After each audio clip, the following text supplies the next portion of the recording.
You may have heard about toxic black mold syndrome. Research shows as many as 10 million people in the country may be affected by the disease. Dr. Elizabeth Vaughn is here today to discuss this illness, which is frequently misdiagnosed.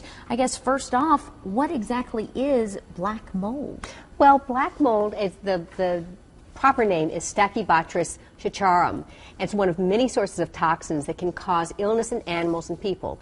It's a mold that makes biotoxins, which is a broader term for toxins made by living things, like black mold, other toxic molds, the fungus candida, spider or snake bites, Lyme disease, or other tick-borne illnesses. Okay, so now that we know what it is, where can you get exposed to this black mold? Well, specifically black mold, you're going to get exposed to it where there's been water damage from leaky pipes or flooding or buildings that are built too tight. Many cases of sick building syndrome are actually due to mold because the buildings are built too tightly.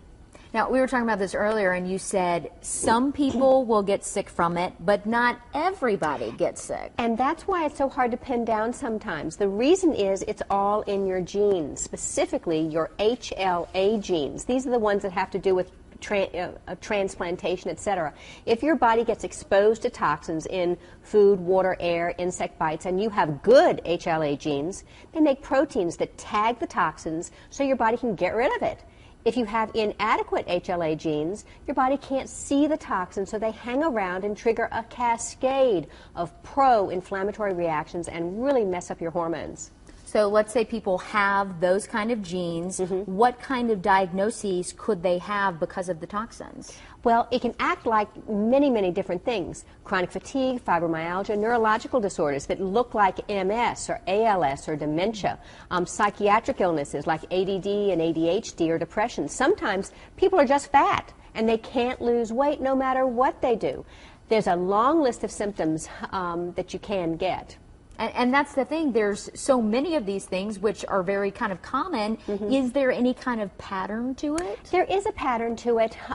When you look at the list, it's a very long list, and the problem is that it will change over time.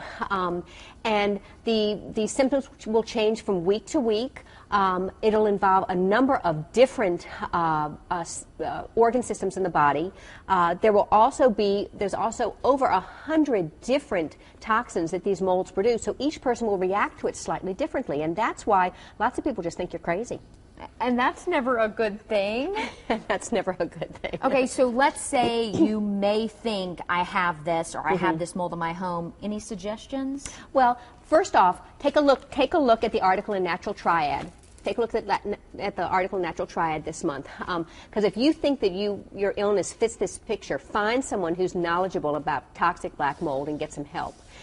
If you and your doctor know you're sick, but you can't figure out what you have, or if they think you're crazy or you think you're crazy, don't give up. Get educated and get tested.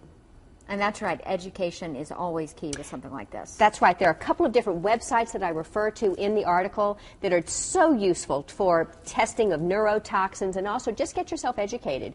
And that way you'll have a better idea of what to do. Wonderful. As always, thank you so much, Dr. Vaughn. Thanks, Melissa.